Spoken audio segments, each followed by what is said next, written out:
Hey, this is Max from Minnesota Mods. Here's the motherboard of a Xbox I just finished wiring with some extra LEDs and a little fader chip right there. On this side, I got a nice looking, I haven't straightened them out yet, I got a nice looking 3mm green LEDs. This side I got some little tiny super bright service mount LEDs. Really extremely low profile. Here's the chip.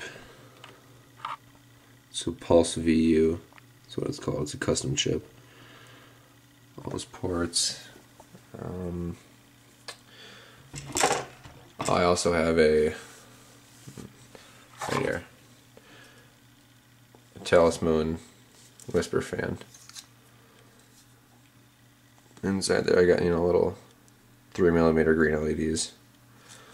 So the whole thing lights up green. Connected here, just to show you. It is louder, but that's because it gives off a lot more heat.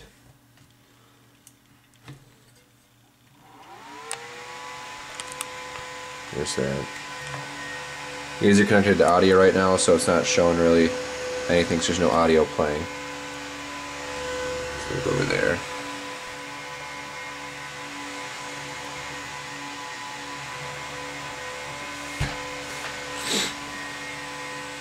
I'll show you these in the dark.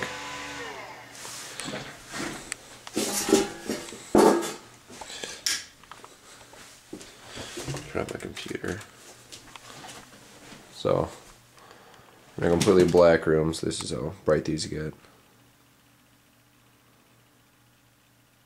Right now they're just pulsing, kind of like a Mac computers do. I've got these babies hooked up to I'll actually show you right here, the sync button. So you don't like them on, you just hold the sync switch for 3 seconds, flash at you a couple times, and now they're off. But nobody likes them off, so you can turn them back on.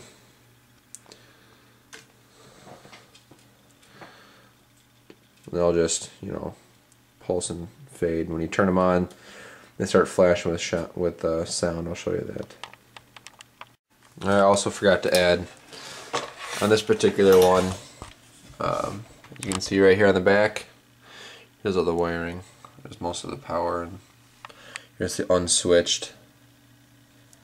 Right there, sync switch. Alright. X-clamp mod right here. The red ring of death is caused by, I might actually have them right here.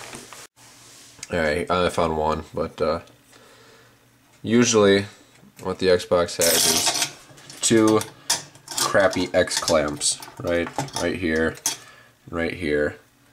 And what they do is, here's another crappy motherboard I have, a couple heat sinks.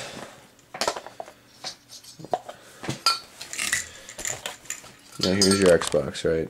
You got heatsink 1, heatsink 2. And what on the underside,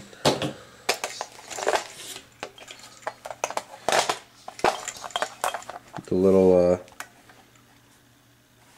things from the heat sinks will stick through. That's where these X clamps come in, and they take tension from these and they pull them. See how these are bent? Kind of pushing up towards the very middle. What it does is it makes tension from these, hooks them all together, and pushes up in the very center right here. And that's why all the resistors, there's kind of like a break in the resistors right there. And same thing right here, there's just a break in the resistors because that's where it pushes up at. Pushes up right there. And what happens is when your Xbox heats up, the board kind of gets malleable and flimsy. And this will push up, and if it keeps pushing and pushing and pushing and pushing through all the playing that all you guys are doing, it actually warps the board a little bit. And take this off. Here is the CPU and GPU and all that brains of it. And all this sludge, you see all this? This is called Arctic Thermal.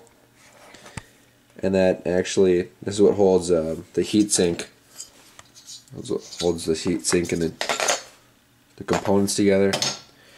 What that does is that gets really hot and all the Arctic thermal kind of slips away and gushes out, and the pads, like a corner of the pad, will start to lift up because the board, you know, gets all bendy and shifts. So a corner of the pad will lift up, and it does take a rocket scientist to know that with a little bit up, you know, these boards don't quite work as well as they normally do, and that's what gives you the hardware failures.